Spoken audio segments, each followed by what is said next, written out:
It's spooky season, so I went to Salem, Massachusetts. Here I am again at the witch house, home of one of the trash bag Puritans who falsely accused mostly women of witchcraft and publicly tortured and executed them. And I went to the visitor center, right, and I asked about the town's Black history. The guy behind the desk looked me dead in the eye and said, "Oh, that's in Boston." No, friend.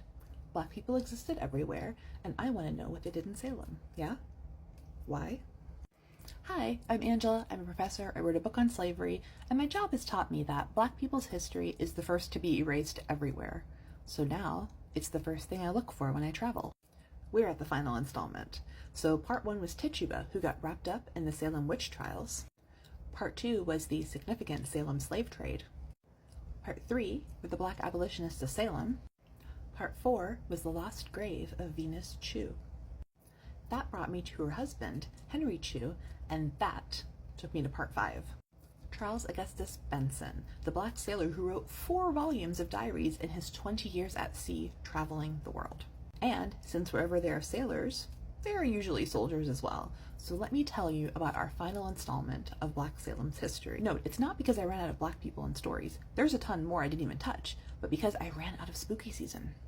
So today, let me tell you about the Salem residents who served in the infamous Massachusetts 54th Regiment. So those of you who have been along with me for this wild ride know that Salem's Black population was deeply, deeply radical, right? They had multiple abolitionist and suffragist groups. The free Black population of Salem especially didn't take their freedom for granted, right? They organized heavily at every opportunity to do so. And I know that Civil War history makes some people's eyes glaze over. I get it, right? I get it. I was never a Civil War person. And now it's a big part of my job. And you know the single most radical thing I learned about this conflict? It was from a professor, Dr. Thavolia Glimpf, who's a historian at Duke. I once sat in the front row while she was speaking at a conference in Charleston, South Carolina, which is kind of ironic, you'll find out in a minute, when she asked the audience, what is the difference between a slave insurrection and the way Black people behaved in the US Civil War? And the room was kind of stunned, right? The historians and preservationists who were Black were all nodding.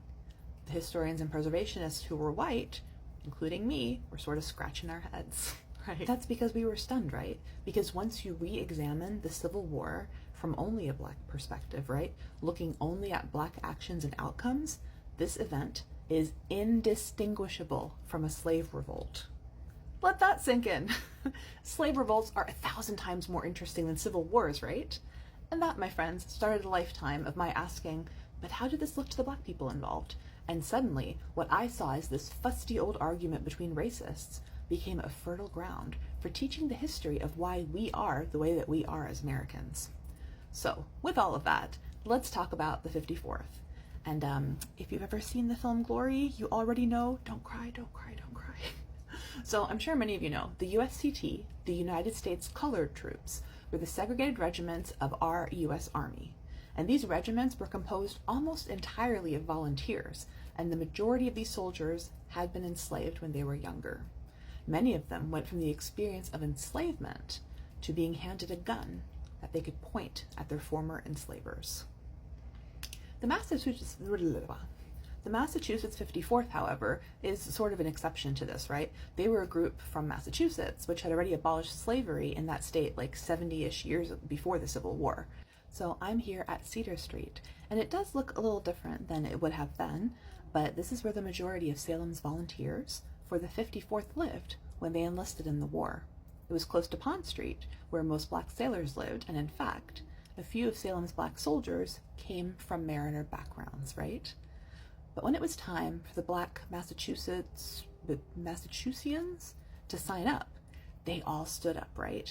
Most of them did it because they knew this war could be the one that decided the question of slavery for us forever, right? Lincoln had made the Emancipation Proclamation freeing enslaved people only in the non-occupied Confederate states.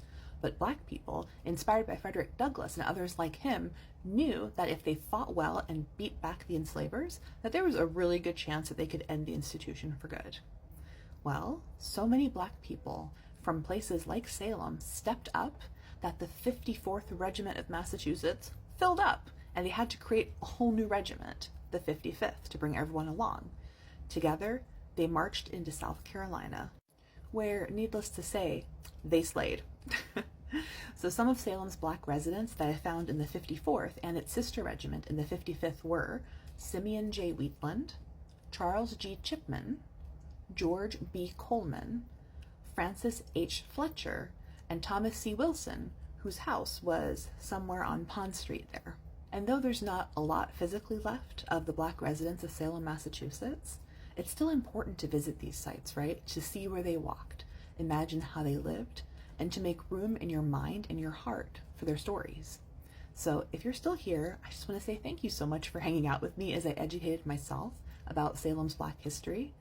I left a lot for you to do, so it's your turn now. Like and follow if you want more historical black people doing awesome things, because I work with a site in Nashville, Fort Negley, where that's all that happened. 19,000 black people doing awesome things, actually. And you're gonna get a lot more from me.